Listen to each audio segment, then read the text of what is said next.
먼저 이 얘기 해볼까요? 제가 문학상 수상작품집을 읽는 이유. 분명히 여러분들의 독서의 한 지평이 넓어지고 짙어지는 걸 느끼실 수 있을 겁니다. 한 번쯤은 여러분 꼭 읽어보셨으면 좋겠어요. 안녕하세요. 공복이 여러분, 공백입니다. 모두 잘 지내고 계셨나요? 연말을 향해서 훅훅 달려나가고 있는 요즘입니다. 오늘은 제가 소설책 한권 들고 돌아왔습니다. 그동안 저한테 소설 어떤 거 읽어야 되나요? 추천해주세요. 이런 질문들 참 많이 해주셨는데 그런 분들은 오늘 영상에 귀 기울여 주시면 좋겠습니다. 책 제목 먼저 소개하고 이야기 이어나가도록 할까요? 바로 이 책입니다. 이효석 문학상 수상작품집 2023. 보니까 벌써 24회를 맞이한 문학상인데 제 영상 자주 보셨던 분들은 아실 거예요. 제가 문학상 수상작품집을 꽤 자주 읽고 여러분께 소개를 해드리거든요. 제가 왜 그렇게 하는지 그리고 이 책의 매력이 무엇이었는지 지금부터 차차 알아가 보도록 하겠습니다. 먼저 이 얘기 해볼까요? 제가 문학상 수상작품집을 읽는 이유. 저는 일부러라도 1년에 두세 권쯤은 이 수상작품집을 찾아서 읽어요. 개인적으로는 책 덕후인 우리 공복 여러분들이 꼭 이렇게 한 번쯤 해보셨으면 좋겠거든요. 왜냐면 이 방법이 자신이 접해보지 못한 작가분들의 작품을 읽는데 가장 좋은 방법이기 때문에 그래요. 특히 지금 한국 문단의 최전선에서 정말 활발하게 활동하시는 작가님들의 작품을 읽어볼 수가 있고 수상작품집이니만큼 흔히 말하는 어떤 실패의 확률을 줄이면서 검증된 작가님들의 글을 읽어볼 수 있는 기회인 거죠. 뭐 그러다가 너무 좋은 작가님 만나면 단행본을 사기도 하고 팬이 되기도 하고요. 또 이따가도 말씀드리겠지만 기본적으로 수상작품집에는 평론이나 인터뷰, 심사평 같은 게 같이 들어있어요. 그래서 작품을 읽는 방식이나 해석의 폭을 넓힐 때에도 굉장히 많은 도움이 됩니다. 이런 다양한 장점이 있기 때문에 제가 수상작품집을 많이 읽는데 오늘은 특히 이효석 문학상입니다. 그 한국의 유명한 문학상들이 되게 많아요. 그쵸? 뭐 우리가 익숙하게 알고 있기로는 이상 문학상, 젊은 작가상, 김승욱 문학상 이런 것들이 있는데 그 중에서도 오늘은 이제 이효석 문학상인 거죠. 올해 24회째인데 뭐 제가 좋아하는 거진 모든 작가분들이 여기서 수상을 하셨습니다. 대상만 살펴봐도 저의 최애 작가님인 김혜란 작가님, 황정은 작가님, 편혜영 작가님, 권여선 작가님 등등 뭐 진짜 걸출하고요. 이번에는 안보윤 작가님이 대상을 수상하셨어요. 제가 보니까 점점 젊은 작가님들의 그 활약이 두드러지고 있더라고요. 반갑게 느껴졌어요.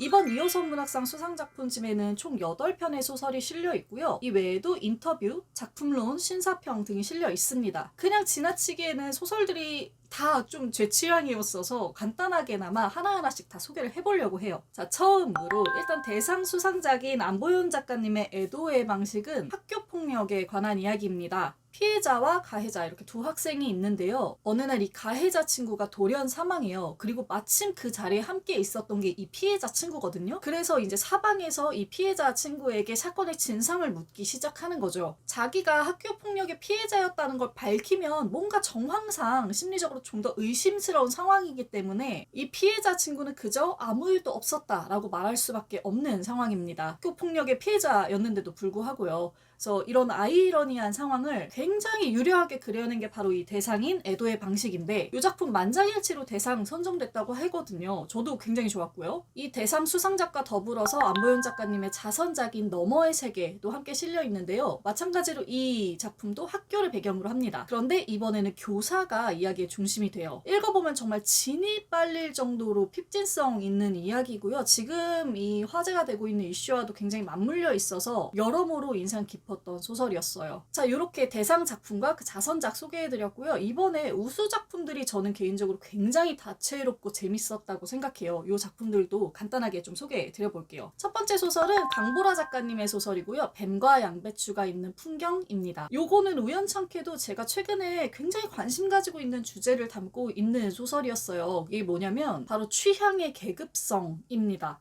취향에도 계급이 있는가? 그 계급이라는 것이 어디까지가 참이고 어디까지가 좀 허영인가? 이런 것도 생각해 볼 수가 있었고요. 사람들이 자기가 가지고 있는 취향을 일부러 드러낼 때 혹은 일부러 숨길 때 어떤 모습들이 그려지는가 제가 최근에 이런 거에 관심이 많았는데 이 소설이 딱 그 주제를 담고 있는 소설이어서 정말 반가웠어요. 보는 이가 약간 얼굴이 붉어질 정도로 정말 날카롭게 이 취향의 문제를 파헤치고 있거든요. 그래서 정말 인상 깊었던 소설이었고 우수 작품상 받은 5편의 소설 중에 가장 마음이 가는 소설 중에 한 편이었어요. 다음 소설은 김병훈 작가님의 세월은 우리에게 어울려입니다. 퀴어 서사를 담고 있는 소설인데요. 굉장히 독특한 거는 그 형태와 세대였어요. 일단 성소수자인 삼촌이 있고요. 같은 집안 안에 성소수자인 조카도 있습니다. 이 조카는 엄마로부터 삼촌이 몹쓸병에 걸려서 죽었다라고만 알고 있었는데 알고 보니까 이 삼촌이 살아있었던 거예요. 그래서 조카가 삼촌을 만나러 가게 되는 이야기가 담겨있는 소설입니다. 보통 그간의 퀴어 소설들은 10대, 20대, 30대 이 세대에만 주로 주목을 해왔었잖아요. 그런데 이 소설에서는 그 너머의 세대 그리고 한 가족 안의 이야기도 함께 조명을 하면서 굉장히 넓게 교차되는 이야기를 들려준 것 같아요. 여러모로 굉장히 마음이 찡한 소설이었습니다. 다음은 김인숙 소설가님의 자작나무숲이라는 소설인데요. 이 소설은 제가 가장 마음이 갔던 소설 중 하나였어요. 비싼 땅에 좋은 집을 가진 할머니가 그 집에 쓰레기를 모아요.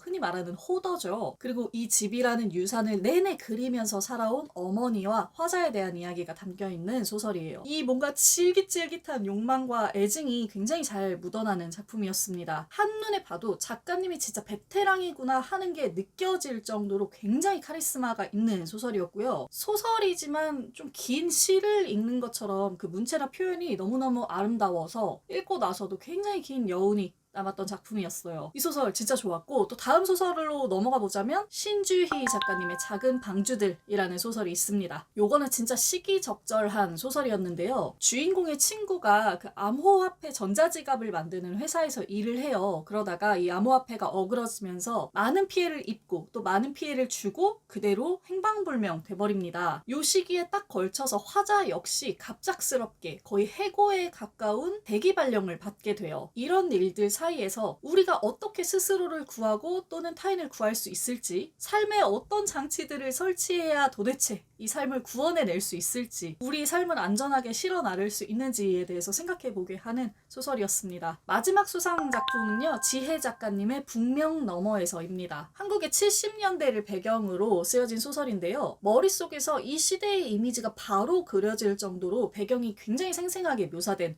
책이었어요. 주인공이 과거에 자신이 북명 백화점에서 일했던 일, 그리고 그때 만났던 사람들을 그려보는 방식으로 쓰여져 있는데 거의 무슨 시대극의 한 장면을 보고 나온 듯한 느낌을 주는 소설이었습니다. 자, 이렇게 7편의 작품 뒤에는 기수상 작가인 김멜라 작가님의 이응이응이라는 소설이 함께 실려 있습니다. 요거는 또 독특하게 SF예요. 이 개인의 취향을 완벽하게 설정해서 성적 쾌락을 느낄 수 있게 하는 기계 이응이 통용화된 세상을 다루고 있는 소설인데요. 굉장히 재밌죠? 단편이니만큼 밀도 있게 이 세상을 그려내고 문제를 잡아내면서 소설을 펼쳐나간 것이 아주 인상 깊게 다가왔던 소설이었습니다.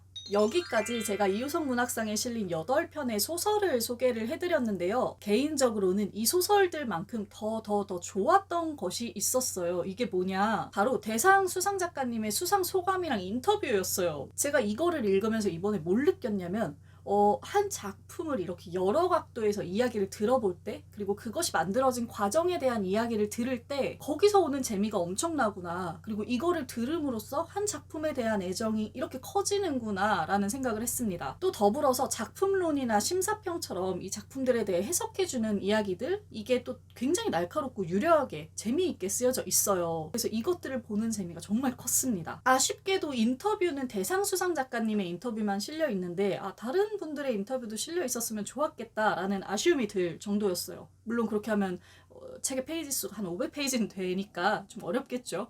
네, 이렇게 이효성 문학상 수상작품집 2023을 함께 살펴봤습니다. 어떠셨나요? 이번에 이 출판사가 북다로 바뀌면서 표지 디자인이 한번 다 바뀌었어요. 개인적으로는 저는 이 표지가 훨씬 마음에 들어요. 굉장히 단아하고 우아한 느낌이 들거든요. 제가 이번 영상을 굉장히 즐겁게 만들면서 마음 한켠으로 정말 아쉬운 게 있어요. 걱정되는 거.